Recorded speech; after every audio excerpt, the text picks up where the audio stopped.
Bu videoda chopilgan PUBG akkaunt qanday qilib qaytarishni birgalikda o'rganamiz. Ha, to'g'ri eshitdingiz. Bugun mashqalar sizdan uxlab ketgan akkauntni qanday qaytarishni birgalikda o'rganamiz. Hammaga salom do'stlar. Sizlar bilan har doimgidek men Marvel PUBG. Videoni oxirigacha tomosha qiling. Sizga ancha foydasi tegadi degan umiddaman. Undan oldin mana shu videomizga like bosib, kanalga obuna bo'lish esingizdan chiqmasin. Sababi bizni 90% odam obuna bo'lmasdan kuzatar ekan. Bu esa juda yomon natija jigarlar. O'shaning uchun ham hoziroq obuna tugmasini bosib qo'ysanglar, bundan keyingi foydali videolarimizni o'tkazib olmaysizlar. Birinchi navbatda PUBG Mobile'da asosiy kirish bo'limiga o'tib olamiz. Kirganimizdan so'ng o'ng tomon tepadagi yordam bo'limiga kiramiz. Kirganimizdan so'ng shunday oyna chiqadi. Bu yerdan email login issue ustiga bosamiz.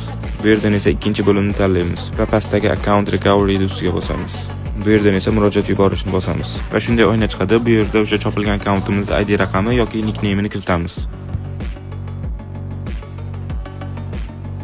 Va shunday savollar bo'limi chiqadi. Bu savollarga to'g'ri javob berish orqali PUBG Mobile'ga siz akkaunt sizniki ekanligini tasdiqlab berishingiz kerak bo'ladi. Savollarga qanday javob berishni to'liq videosini Telegram kanalimizga tashlab qo'yamiz.